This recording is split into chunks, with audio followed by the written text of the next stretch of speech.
you today. I love being in the beginning stages of anything because that's when you're planting the seeds and you get to watch it grow. So thank you, Issa, for having me. I hope you guys go from strength to strength. I love what you're doing. It's so aligned with everything I do and I wish you all the best. But anytime I'm in a room full of women who are passionate, who are ambitious, who are beautiful, I get very, very excited. So I'd like all of you to give yourselves a round of applause for showing up today.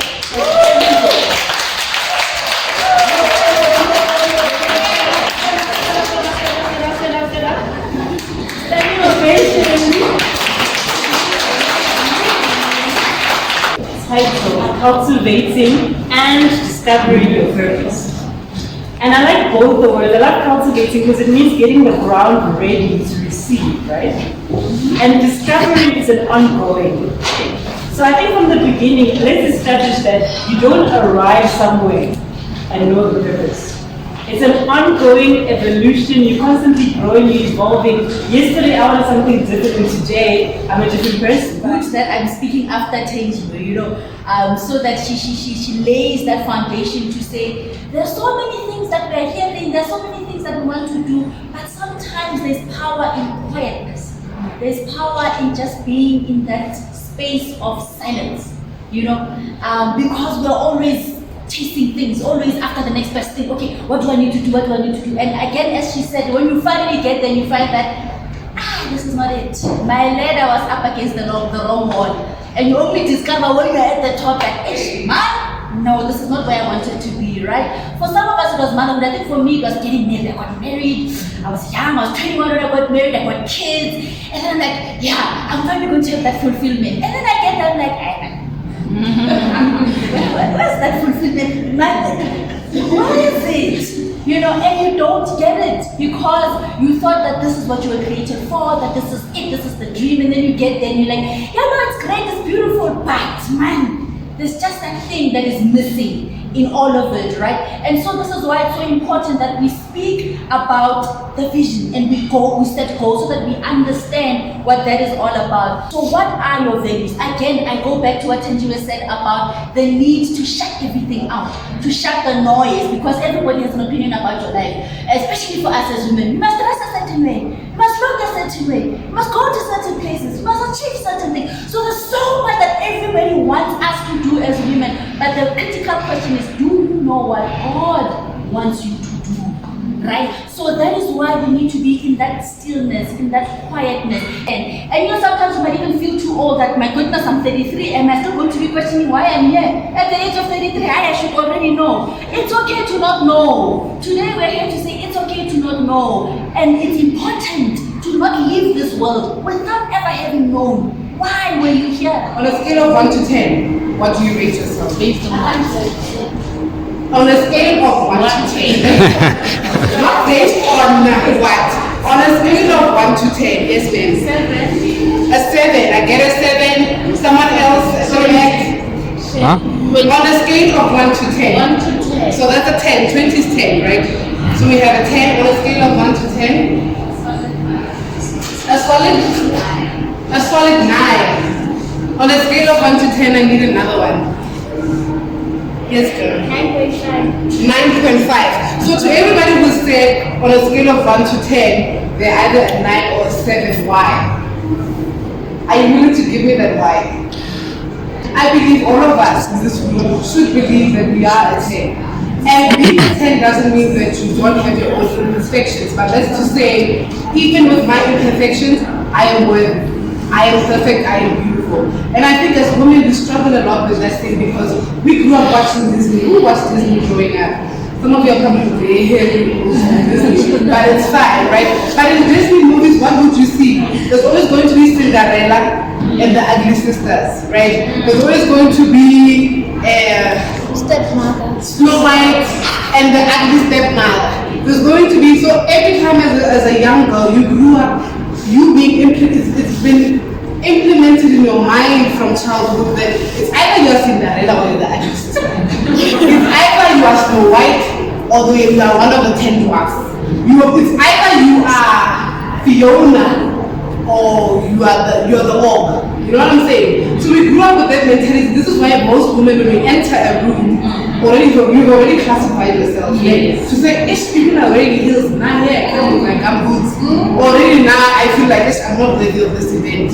Somebody comes with like their hair's done, whether your hair's not done, the speaker, they spoke, I don't think I'm able to stand in front of people like she did. So already you classify yourself by how you have been growing up. Also, obviously we are human, we're not going to be good at everything.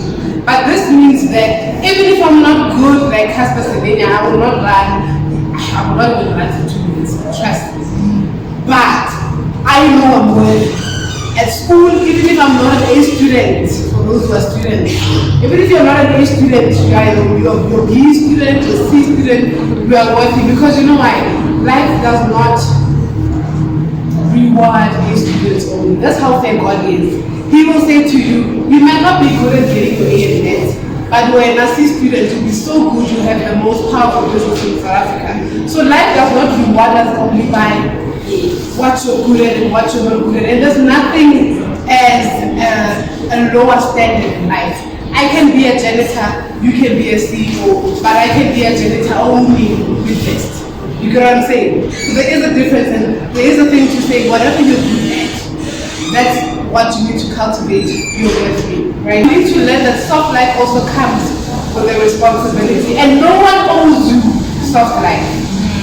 So I need to love myself. I need to be the light that shines through. He needs to be his own light that shines through. We are not going to suck off each other. Because tomorrow he's gone, tomorrow we're divorced, tomorrow he's dead. I need to be standing up for myself because I am worthy without the Mrs. title. I am worthy without my job. I am worthy without whatever accolades that I have. Faith is not the substance of things hoped for, but the evidence of things not seen. So you have not seen it, but you're hoping for it and you have faith that it will come to pass.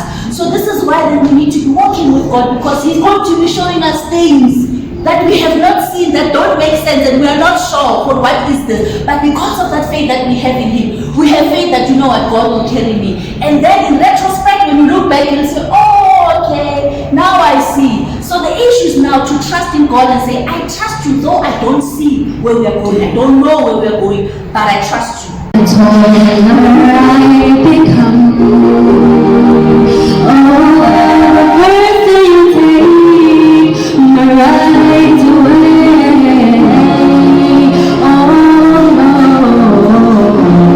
Something inside so strong. Oh, something inside is so strong. I know that I can make it. I know I can face it.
she posted a video where she was singing, and I said to myself, I didn't have a date for this event, but I said, the day I have an event, she is going to sing. And I'm happy that even when I went to her, she was like, with pleasure, my sister, I will be there. So now I'm meeting her for the first time. I just know her on Facebook. So I was also like, oh, hi, I know your pictures, but you know, face-to-face meetups are different. So really, thank you. Your voice is beautiful, and I hope that God blesses you and you go far in the industry of singing. Amen. Yes. Can we clap for her?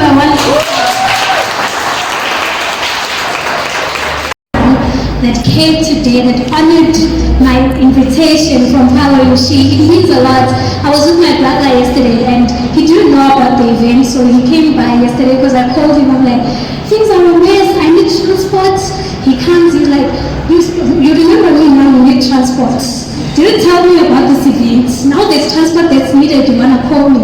So I explained what's going on, and he's like, how many people are there? I'm like, we are currently sitting on 30. He's like, so you managed to post something and get 30 women to take out money to attend an event planned by you. That is big.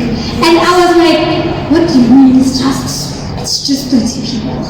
He's like, no way, it's so difficult for people to trust you, for them to take out their money and give to you and trust you to take care of them for a day. So it means a lot. It means you are trustworthy and that you can do it.